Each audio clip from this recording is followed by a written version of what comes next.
ॐ अज्ञानतिमिरन्धस्य ज्ञानाञ्जनशलाखया चक्षुरुन्मिलितं येन तस्मै श्रीगुरुवे नमः। नमो ॐ विष्णुपदाय कृष्णप्रेष्ठाय भूतले श्रीमते भक्तिवेदान्तस्वामिनिति नामिने। नमस्ते सरस्वते देवे गौरवाणी प्रचारिणे निर्विशेषशून्यवादी पाश्चात्यदेशतारिणे। जय श्री कृष्ण चैतन्य प्रभु नित्यानंद श्री अद्वैत गदाधर श्रीवासदि गौर भक्तवृंद। हरे कृष्णा कृष्ण कृष्ण हरे हरे, हरे राम राम राम हरे हरे। हरे कृष्ण। तो अगली प्रार्थना में भगवान शिव जो है बड़ा सुंदर महत्वपूर्ण विषय बताते हैं। भगवान शिव कहते हैं कि भगवान उनका एक रूप है जिसे काल कहते हैं, जिसे समय कहते हैं। तो हमें पता है काल रूपी चक्र जो है चलता रहता है। इतनी तेज गति से ये काल रूपी चक्र चलता है कि जो भी इसके सामने आता है सब कुछ नष्ट हो जाता है। आपने कभी देखा होगा एक बड़ी लॉरी, एक बड़ा ट्रक जो है जिसमें 8-10 बड़े बड़े पहिए होते हैं, जब वो जोर से वो ट्रक चलता है उसके नीचे अगर कोई भी आ गया नष्ट हो जाता है। तो काल का चक्र जो है इतनी तेजी से चलता है कि जो भी इसके सामने आता है इस भौतिक संसार में सब कुछ नष्ट हो जाता है। ये काल का एक बड़ा महत्वपूर्ण लक्षण होता है। काल की कैरेक्टरिस्टिक है, उसका लक्षण है। जैसे सब चीजों के एक एक लक्षण होते हैं। देखिए, एक स्वस्थ व्यक्ति होता है, हेल्दी, उसके लक्षण क्या है? हम उसको देख के ही पहचान लेंगे, भाई तुम बड़े स्वस्थ दिख रहे हो, you are looking very healthy. एक बीमार व्यक्ति है, खांस रहा है और उसका मुंह जो है बिल्कुल मायूस है और उसके शरीर के ऊपर कोई एक्टिविटी नहीं है, रंग उड़ गया है, बिल्कुल पेल हो गया है, तो हम समझ जाते हैं कि भाई ये व्यक्ति बीमार है। कोई व्यक्ति ज्ञानी है, उसके लक्षण के भी हम लोग जो है उसको पहचान सकते हैं। कोई व्यक्ति बड़ा गरीब है, दुखी है, उसको भी हम पहचान सकते हैं। अपने अपने लक्षण होते हैं। समय का क्या लक्षण है? समय का मतलब क्या है? समय का मतलब है जैसे जैसे समय चलता है सब चीजों को नष्ट कर देता है। जैसे जैसे समय चलता है सब चीजों को नष्ट कर देता है। हमने मान लीजिए एक बिल्डिंग बना करके तैयार की है, हमारा घर बनाया है, समय चल रहा है, समय का चक्र चलता है। 1 साल बीत गया, 2 साल बीत गए, 20 साल के बाद में छत धीरे धीरे गिरनी प्रारंभ होती है। हमारा शरीर है, हमने जन्म लिया था, मान लीजिए आज हम 40-45 साल के हैं, तो 40 साल के अंदर में हमारा शरीर ढलना प्रारंभ होता है। 70 साल के होते होते शरीर बिल्कुल ढल जाता है। ये समय का मतलब होता है। समय जैसे जैसे बीतता है हर एक चीज का विनाश कर देता है और मृत्यु के समय में सब कुछ चला जाता है। समय 1 साल बीत गया, 2 साल बीत गया, कुछ चीजें हमारी विनाश हो जाती हैं। मृत्यु के समय में सब कुछ हमारा विनाश हो जाता है, सब कुछ छीन लिया जाता है। भगवान भगवद गीता में उस विषय में कहते हैं, भगवान क्या कहते हैं? भगवान कहते हैं मृत्यु सर्वहरश्च अहम। मृत्यु के समय में मैं एक व्यक्ति का सब कुछ हरण कर लेता हूं। हम लोग बड़ा कठोर परिश्रम करके संसार में इतनी सारी चीजें बनाते हैं, बिल्डिंग बनाया, बैंक बैलेंस बनाया, घर बनाया, लेकिन हमें ये ज्ञात नहीं है कि समय और मृत्यु ऐसी चीज है जो एक दिन हमारी सब वस्तुओं का हरण कर लेगी। तो ये हमें समझना है। और समय क्या है? ये भगवान का एक प्रकार का रूप है। मृत्यु सर्व अहम, भगवान कहते हैं सब चीजों को हरण करने वाला मैं हूं मृत्यु के रूप में। तो या तो हमें समय को सरेंडर करना पड़ेगा, वो तो हमें फोर्सफुली करना पड़ेगा, या फिर हम लोग अपने मन से, प्रेम से, दिल से भगवान के सौम्य रूप, भगवान के जो है श्याम सुंदर के रूप, उनकी शरण में जा सकते हैं। अन्यथा अगर हम नास्तिक रावण की भांति रहते हैं, हिरण्यकश्यपु की भांति रहते हैं, तो भगवान जो है कम से कम मृत्यु के समय में उनको भी सरेंडर करना पड़ेगा और भगवान उनका सब कुछ छीन लेता है। तो ये समय का मतलब होता है। कई बार हम लोग आपस में चर्चा भी करते हैं, डिस्कशन करते रहते हैं कि भाई देखो समय कैसे बीत रहा है, 20 साल कैसे चले गए, कुछ पता ही नहीं चल रहा है। तो समय का ये प्रभाव होता है। तो भगवान शिव कह रहे हैं कि भगवान आपके केवल आंखों के एक, भगवान अगर अपनी आंखों को ऐसे घुमाते हैं एक मूवमेंट के द्वारा, आप जो है सारे ब्रह्मांड को नष्ट कर सकते हैं समय के द्वारा। लेकिन वो कहते हैं इसी समय का भगवान के भक्तों के कार्यक्रम में, उनके कार्यों में, उनकी एक्टिविटीज पर उसका कोई प्रभाव नहीं पड़ता है। आप समय के रूप में अपने भक्तों के पास में नहीं जाते हैं। तो ये बड़ा महत्वपूर्ण प्रसंग जो है भगवान शिव अपनी प्रार्थना में कर रहे हैं। तो इसको हमें किस प्रकार से समझना चाहिए? भगवद गीता में एक बड़ा सुंदर श्लोक है, उसमें बताया है अब्रह्मा भुवनान लोको पुनर्आवर्तिनी अर्जुना।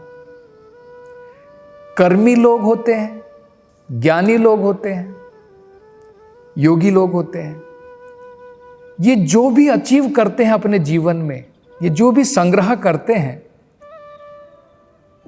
उनका जो संग्रहित अमानत है वो नष्ट हो जाती है समय के द्वारा।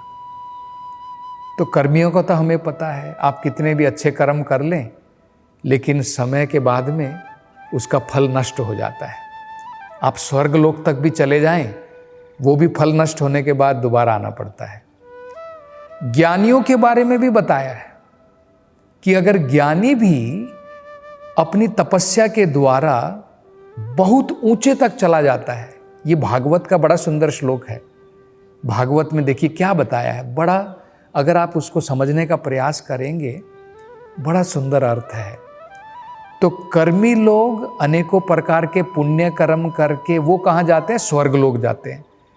उनका फल टेम्परेरी है, वापस आना पड़ेगा। तो हम लोग सोचेंगे कि भाई ज्ञानियों का तो परमानेंट होगा, उनका भी परमानेंट नहीं है। भागवत में इसका विश्लेषण किया है। भागवत में देखिए क्या बताया है।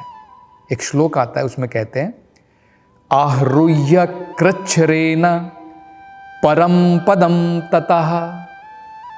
मतलब ज्ञानी लोग जो हैं अनेकों प्रकार की तपस्या करके, अनेकों प्रकार के नियमों का पालन करके आहृह्य, आरुह्य का मतलब होता है ऊपर की तरफ जाते हैं, अवरोह, आरुह्य,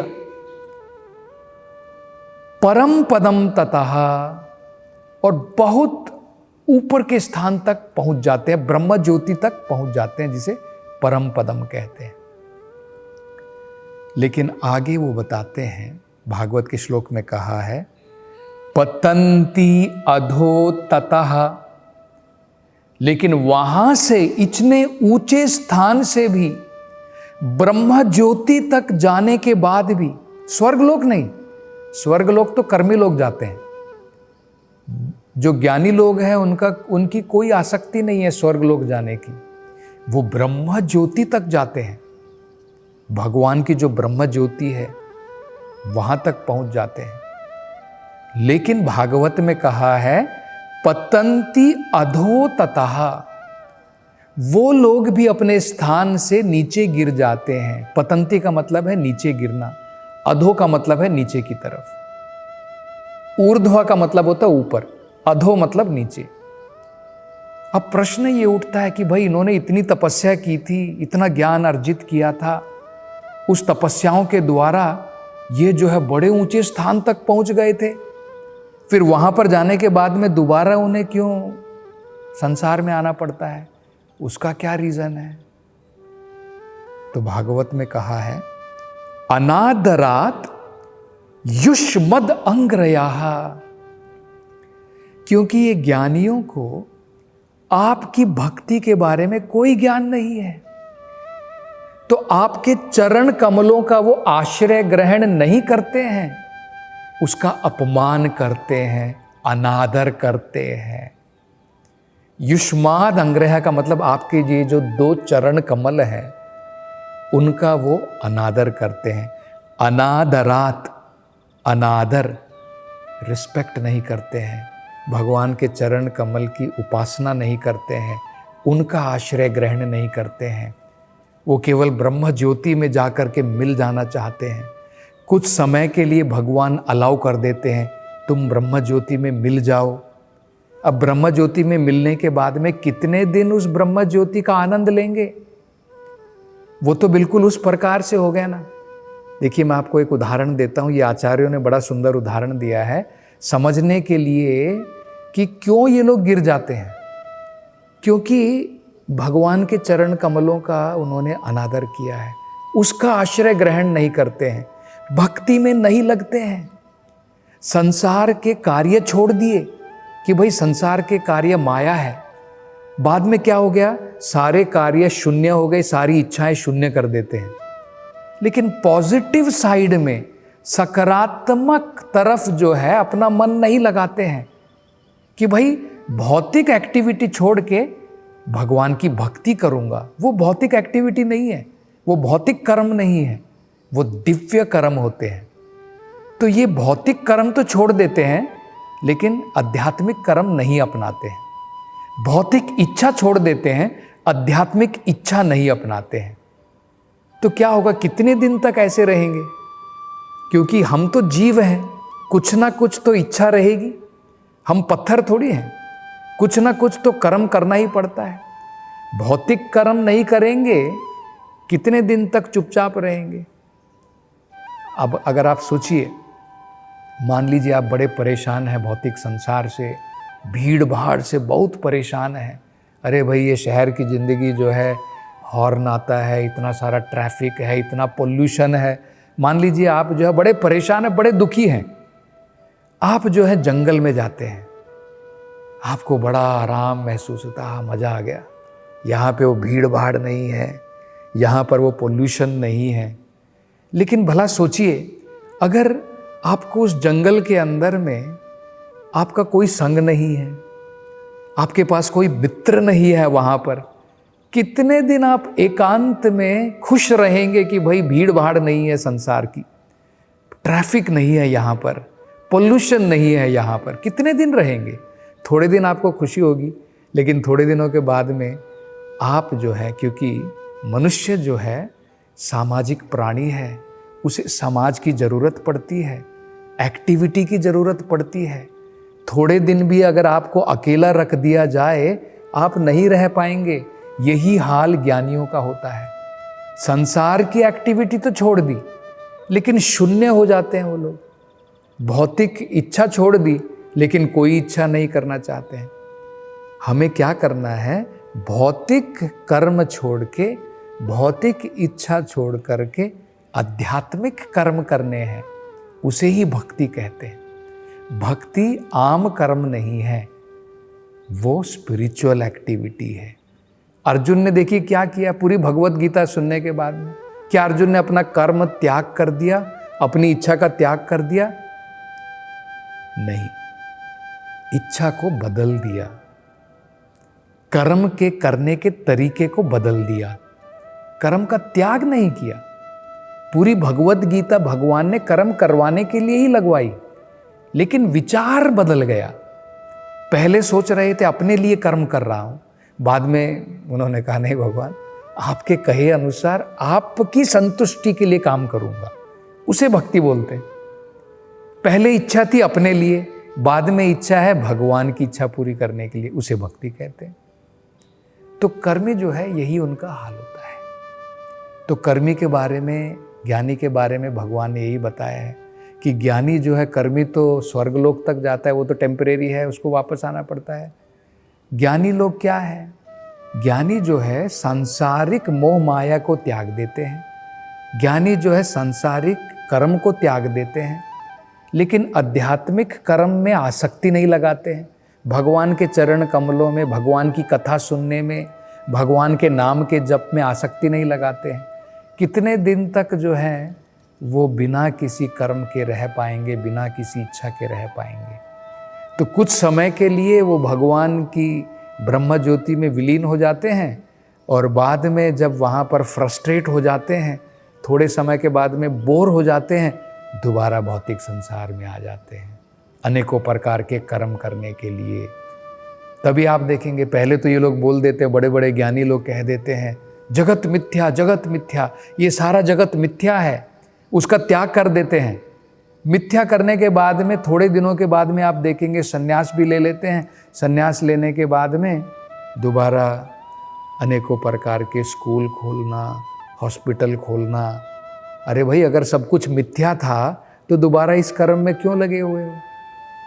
क्योंकि सांसारिक कर्म छोड़ दिए, आध्यात्मिक कर्म ग्रहण नहीं किए, तो दोबारा हमें आना पड़ता है। तो ये जो है भगवान शिव बता रहे हैं कि भगवान के भक्तों के ऊपर मात्र समय का प्रभाव नहीं पड़ता है। कैसे नहीं पड़ता है? जो भी वो कर्म करते हैं उनको जो है परमानेंट क्रेडिट मिलता है। अन्यथा जो भी हमें फल मिलेगा, कर्म का फल हुआ, ज्ञान का फल हुआ, सबके लिए वापस आना पड़ेगा संसार में, वो टेम्परेरी है। तो और इसके बारे में थोड़ी और चर्चा हम अगली कथा में करेंगे, और भगवान शिव आगे क्या प्रार्थना करते हैं आगे चर्चा करेंगे। हरे कृष्ण।